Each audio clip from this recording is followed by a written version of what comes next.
প্রত্যেকটা কাজে কর্মে, প্রত্যেকটা কথায় দেখবেন আমরা মনটাকে উল্লেখ করতেছি, করি কিনা?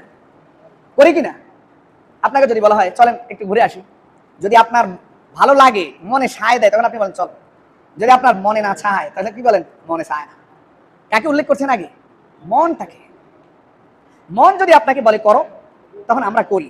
মন যদি আমাকে বলে করিও না, আমরা করি না। মন যদি বলে খাও, খাই। মন যদি বলে না খেও না, খাই না। ঠিক কি ঠিক না? একটু চিন্তা করেন। তাহলে মন যে আদেশ করে, আমরা সবাই সে আদেশটাকে মানি।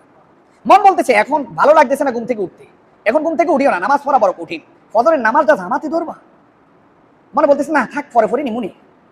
তাহলে মন বলছে তাই আমি শুয়ে রয়েছি।